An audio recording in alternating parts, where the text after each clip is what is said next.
Olá, seja muito bem-vindo ao programa Adoração, o seu programa de estudo da Palavra de Deus.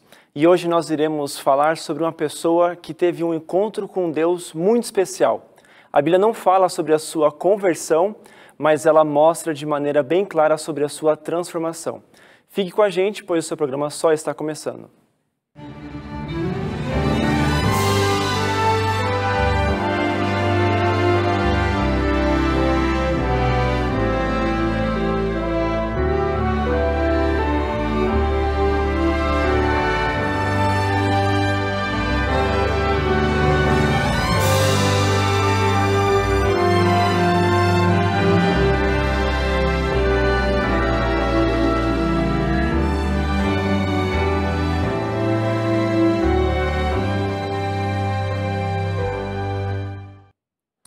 E como é o costume desse programa, a gente sempre começa oferecendo coisa boa para você. E é por isso que eu vou falar sobre uma ferramenta que você tem de maneira tão fácil que te ajuda a você estudar a Bíblia, conhecer mais sobre a Palavra de Deus, responder suas perguntas bíblicas, receber um versículo bíblico todo dia ou até ensinar a Bíblia a alguma outra pessoa.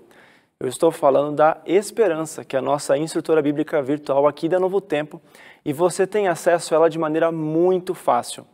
É 100% gratuito, é bom a gente frisar isso, mas para você ter acesso a ela, você tem duas maneiras diferentes. Ou você entra em novotempo.com/esperanca, você coloca aí no seu navegador de internet novotempo.com/esperanca, ou você tem uma segunda maneira que é mais fácil ainda. É só você adicionar no seu WhatsApp, com certeza você tem um WhatsApp que você manda mensagem, recebe. Você adiciona o número 12 98200 0062. 12 98200 0062.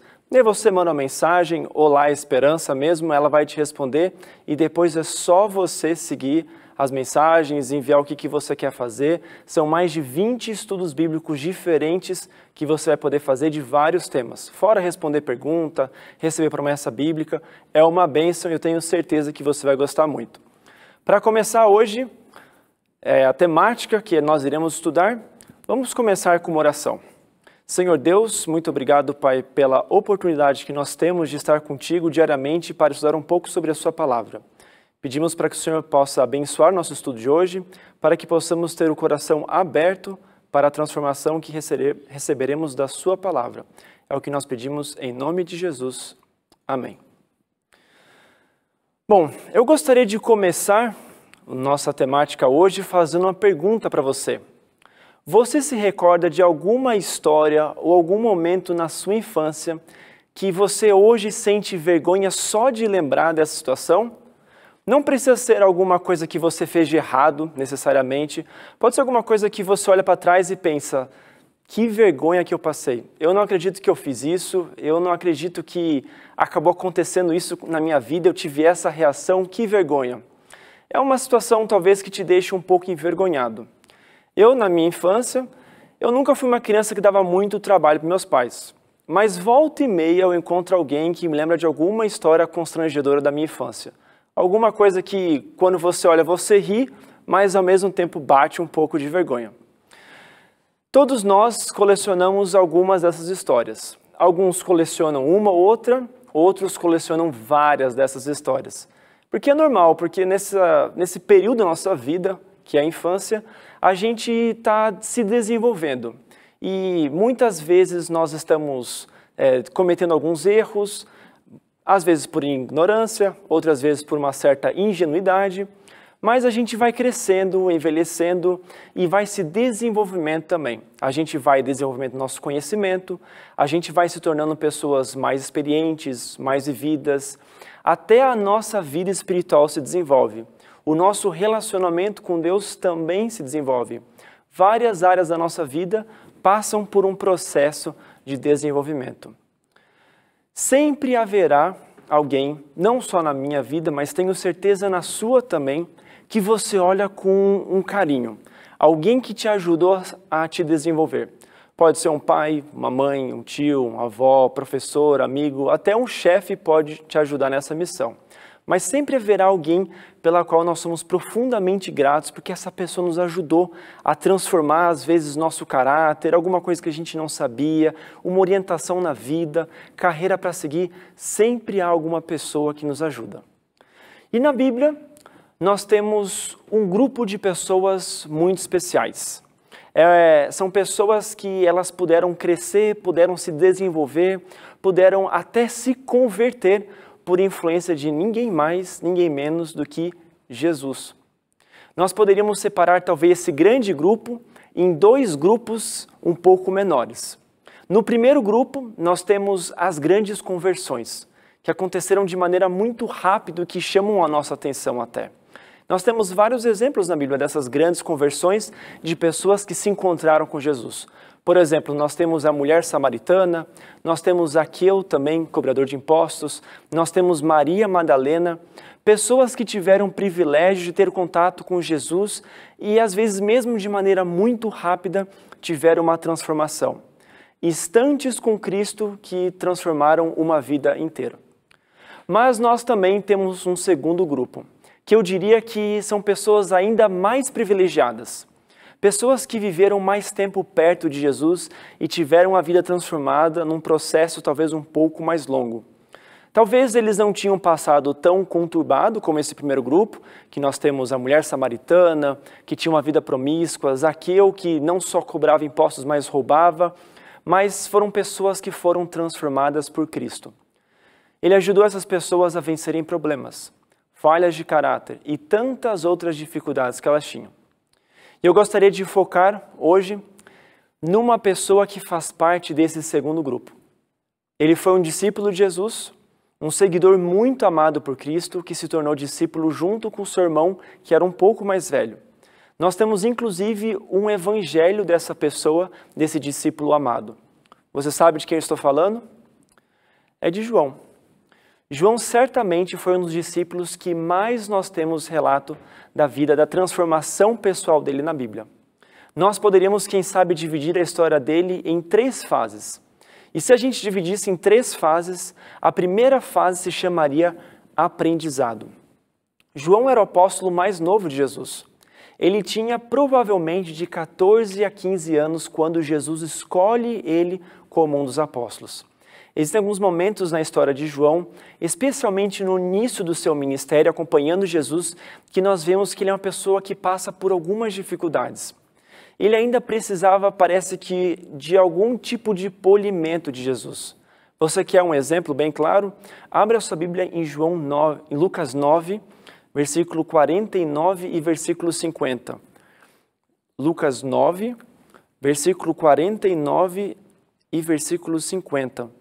Esse é um dos momentos que conta a história de João por uma dificuldade que ele passou num momento bem específico. Lucas 9, versículo 49 e versículo 50. Diz assim: Falou João e disse: Mestre, vimos certo homem que em teu nome expelia demônios e lhe proibimos, porque não segue conosco. Mas Jesus lhe disse: Não proibais, por quem não é contra vós, outros é por vós. Repara que nesse momento, João ele tem um certo sentimento de exclusivismo. Eles encontram uma pessoa que também expelia demônios em nome de Jesus, ou seja, de certa forma era seguidor de Jesus, mas não fazia parte do grupo mais próximo de Jesus. E por isso João fala: eu e os discípulos fomos lá e proibimos, ele não pode expelir demônios em seu nome. E Jesus repreende ele e ensina que, na verdade, se a pessoa não estava atrapalhando o evangelho, ela estava pregando também. Não importava se ela fazia parte desse grupo mais próximo de Jesus ou não. Mas o que é mais curioso dessa passagem, eu acho que não é nem essa passagem mesmo, porque você imagina que João aprendeu com essa repreensão de Jesus, mas olha a continuação, versículo 51 a versículo 56, diz assim: E aconteceu que, ao contemplarem os dias em que devia ele ser assunto ao céu, manifestou no semblante a intrépida resolução de ir para Jerusalém. Daí agora, continuando, e ouviu mensageiros que o antecederam. Indo eles, entraram numa aldeia de samaritanos para lhe preparar pousada. 53, mas não receberam, porque o aspecto dele era de que decisivamente ia para Jerusalém. Vendo isso, os discípulos Tiago e João perguntaram: Senhor, queres que mandemos descer fogo do céu para os consumir? Jesus, porém, voltando-se, os repreendeu e disse: Vós não sabeis de que espírito sois, pois o Filho do Homem não veio para destruir a alma dos homens, mas para salvá-las. E seguiram para outra aldeia. Repara que interessante que mais uma vez a gente tem um ponto aí um pouco complicado, porque Jesus e os discípulos passam por Samaria e os samaritanos decidem não hospedar Jesus e os discípulos porque eles estão indo para Jerusalém.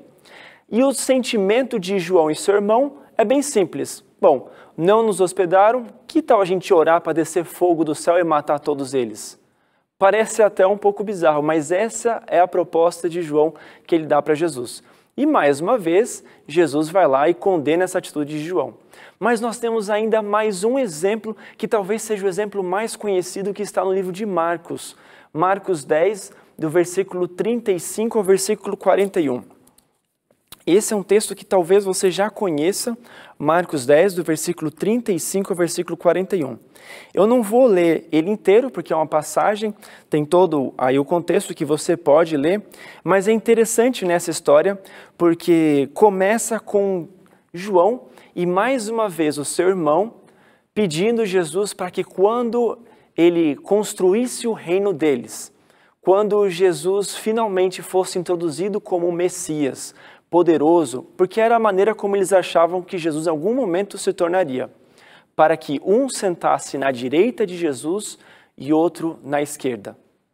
É interessante essa passagem porque Jesus tinha uma vida serviçal, mas aqueles dois discípulos não entendem e começam a um tipo de disputa de quem seria o mais importante deles. Mais uma vez, é estranha a reação de João nesse contexto. Fora essas passagens que a gente leu e deu uma olhada, João também é conhecido na Bíblia, nos Evangelhos, como o Filho do Trovão. Quando Jesus escolhe ele como um dos 12 apóstolos, ele já é apresentado como o Filho do Trovão. Ele com certeza tinha um temperamento explosivo. Talvez ele não fosse tão impulsivo quanto Pedro, mas provavelmente ele era mais agressivo e mais maldoso. João, assim como os outros discípulos, ele tem uma certa dificuldade em entender Jesus quando ele fala alguns assuntos que são mais relacionados à teologia. Quando ele fala alguns conceitos, ensina alguns exemplos, João tem uma certa dificuldade e ele fica perguntando para Jesus várias coisas. Os evangelhos deixam claro que por conta da natureza vingativa que João tinha, ele também era uma pessoa que era agressiva, tinha uma ambição, como essa passagem que a gente viu, por honras, e era uma pessoa impetuosa. Com certeza, esse era mais um discípulo difícil que Jesus tinha perante os 12 que ele escolheu. Mas o tempo vai passando. João vive perto de Jesus por aproximadamente 3 anos, e aí entra na segunda fase da vida de João, que é o amadurecimento. João deixa de ser conhecido como apóstolo filho do trovão e passa a ser conhecido como o discípulo amado. João é o discípulo mais próximo de Jesus. Ele está junto com um grupo mais próximo de Jesus, como por exemplo o seu irmão Tiago e Pedro. Mas ele mesmo assim é mais próximo ainda que os outros. E essa proximidade fica evidente especialmente nos últimos capítulos de seu livro. Você tem ali o momento da crucifixão de Jesus, onde João exerce um papel muito importante. Abre a sua Bíblia em João 19, no versículo 25 ao versículo 27. João 19, no versículo 25 ao versículo 27. João 19, lemos os 3 versículos aqui. E junto à cruz estavam a mãe de Jesus e a irmã dele e Maria, mulher de Clopas, e Maria Madalena. Vendo Jesus sua mãe e junto a ela o discípulo amado, disse: Mulher, eis aí o teu filho. Versículo 27 termina dizendo: Depois disso, disse ao discípulo: Eis aí a tua mãe. Dessa hora em diante, o discípulo a tomou para casa. Interessante porque João é um dos poucos discípulos que estão aos pés da cruz. E nesse momento, Jesus tem poucas coisas para oferecer, mas ele tem a sua mãe que precisa de cuidado. E existe esse discípulo que é o mais novo de todos. E aí, nesse momento, Jesus então coloca a mãe dele para cuidar de João e João para cuidar da mãe de Jesus. Isso mostra como João era próximo de Jesus, como ele tinha um bom relacionamento com Jesus. Mas não para por aí, porque abre a sua Bíblia agora em João 20, no capítulo seguinte, no versículo 2 ao versículo 8, esse é um momento muito importante também na vida de Jesus, que é a ressurreição de Jesus. Olha o que diz: então correu e foi ter com Simão Pedro e com outro discípulo, quem Jesus amava, e disse-lhes: tiraram do sepulcro o Senhor e não sabemos onde o puseram. Saiu, pois, Pedro e outro discípulo e foram ao sepulcro. Ambos corriam juntos, mas o outro discípulo correu mais depressa do que Pedro e chegou primeiro ao sepulcro. E abaixando-se viu os lençóis de linho, todavia não entrou. Então Simão Pedro, seguindo, chegou e entrou no sepulcro. Ele também viu os lençóis. E o lenço que estivera sobre a cabeça de Jesus, e que não estava com os lençóis, mas deixado no lugar à parte. Então entrou também o outro discípulo, que chegara primeiro ao sepulcro e viu e creu. É interessante esse texto porque quando Maria Madalena volta trazendo a notícia que o túmulo está vazio, João e Pedro, que são discípulos muito especiais, saem correndo para conferir. Pedro sai antes, mas João, ele é mais novo do que Pedro e ele chega antes. Mas talvez quando ele vê a tumba aberta, ele toma um susto e ele fica parado. Então Pedro chega, ultrapassa João e entra antes no túmulo. Depois de um tempo, entra João, logo em seguida, mas João é o primeiro a falar que Jesus havia ressuscitado. Como Jesus e João tinham um relacionamento próximo. Até nesse momento, João é um dos primeiros a ir para o túmulo e quando chega é o primeiro a reconhecer que Jesus estava vivo. Mas não para por aí. No capítulo seguinte de João, capítulo 21, nós temos o versículo 7, quando Jesus começa a aparecer para vários discípulos, e nesse momento especial aparece para 7 discípulos, nós temos o versículo 7 que diz assim: aquele discípulo a quem Jesus amava, disse a Pedro: é o Senhor. Simão Pedro ouviu que era o Senhor, sentiu-se com sua veste, porque se havia despido, e levantou-se ao mar. Mais uma vez, na morte de Jesus, João mais próximo, Jesus é o primeiro a reconhecer que Jesus havia ressuscitado. E agora, mais uma vez, João, ele é o primeiro a reconhecer que Jesus, a pessoa que aparecia ali para os discípulos, era Jesus, o amado Mestre. Isso mostra que João, ele tinha uma sensibilidade espiritual. Ele começa a entender o ministério de Jesus e os eventos que Jesus já havia profetizado anteriormente. Essa conexão que João tem com Jesus é fundamental para nós vermos o amadurecimento desse discípulo. Quando nós lemos o Evangelho, fica claro que Jesus vai treinando, trabalhando na vida de João. Ele vai tendo o seu coração transformado pelo poder da presença de Jesus em sua vida. E o resultado disso é a terceira fase, que eu chamaria de legado.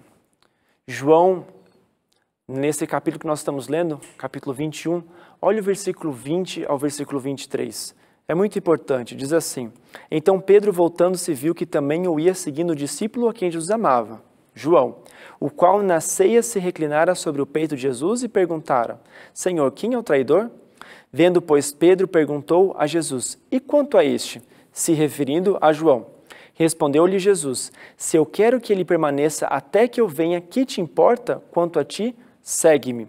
E olha o versículo 23, que curioso. Então se tornou corrente entre os irmãos e dito de que aquele discípulo não morreria. Ora, Jesus não dissera que tal discípulo não morreria, mas se eu quero que ele permaneça até que eu venha, que te importa? Como o versículo 23 fala, se espalhou um boato entre os discípulos que João não morreria até a segunda vinda de Jesus. Os discípulos achavam que Jesus voltaria cedo, e até por isso que eles começam a demorar para escrever os livros da Bíblia. Marcos, que é o primeiro livro escrito dos evangelhos, Ele é escrito aproximadamente entre 20 a 25 anos depois que Jesus ressuscita e vai ao céu. Os discípulos eles estavam muito mais preocupados em pregar sobre a volta de Jesus, porque eles achavam que seria em pouquíssimo tempo, do que escrever sobre isso. Mas, um a um desses discípulos, eles vão morrendo. Todos são perseguidos, mortos, até que sobra apenas João. João era o discípulo mais novo, mas agora ele já estava velhinho, quando ele talvez recebe a missão mais especial da vida dele. Ele escreve 2 livros na fase final de sua vida. Ele escreve Apocalipse, que conta a história do mundo até a volta de Jesus, mas ele escreve também outro evangelho, que leva o nome dele, o Evangelho de João. E é considerado por muitos, talvez, o livro mais precioso e importante da Bíblia. Quando João escreve o Evangelho, já havia outros 3 evangelhos. E talvez você possa fazer uma pergunta sabendo dessa informação, que é, se já havia 3 evangelhos, qual era a necessidade de um 4º evangelho? Mas ele não escreve apenas o 4º evangelho, ele escreve um evangelho totalmente diferente. E é por isso que na teologia nós temos uma palavra chamada sinóticos, você já deve ter ouvido falar, que refere-se a Mateus, Marcos e Lucas, mas não a João, porque João é um evangelho totalmente diferente. João, além de apresentar o futuro no livro de Apocalipse, ele tem uma missão de mostrar um outro lado de Jesus, que talvez nós não saberíamos se não fosse pelo evangelho dele. Na Bíblia nós temos 179 episódios sobre a vida de Jesus. Histórias, milagres, diálogos. João decide mencionar apenas 48. Menos de 1/3.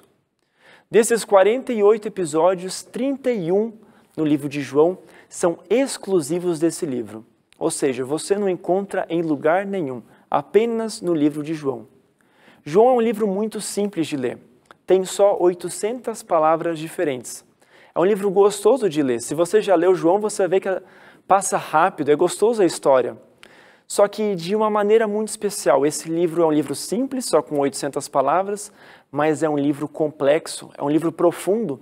Toda frase de Jesus ali parece ser muito profunda.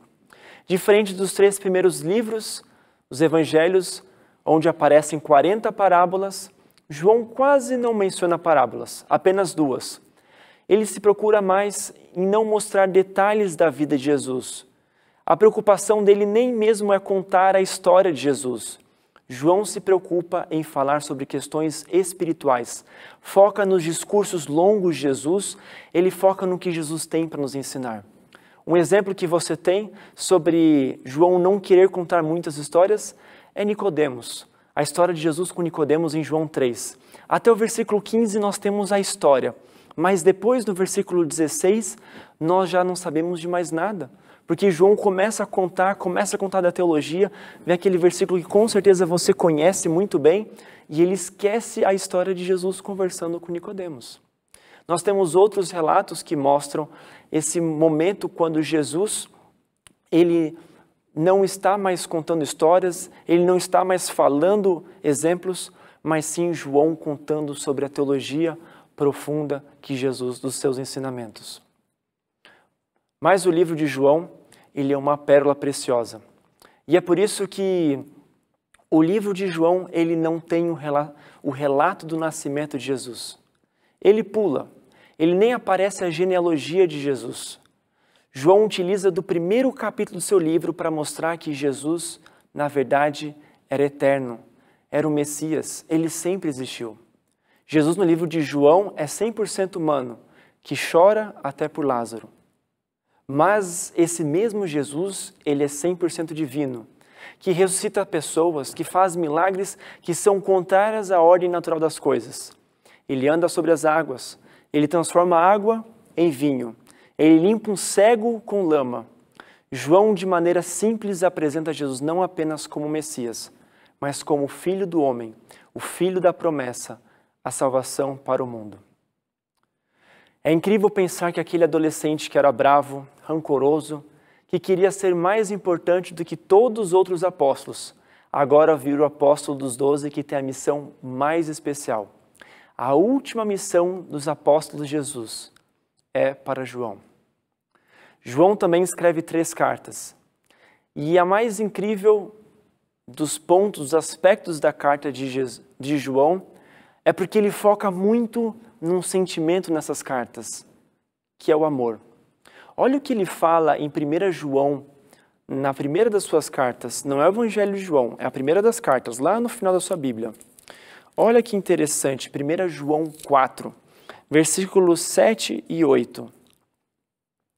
O 1 João 4 é um capítulo da Bíblia que, se você já foi para casamentos cristãos, provavelmente você já viu alguma mensagem sobre esse capítulo.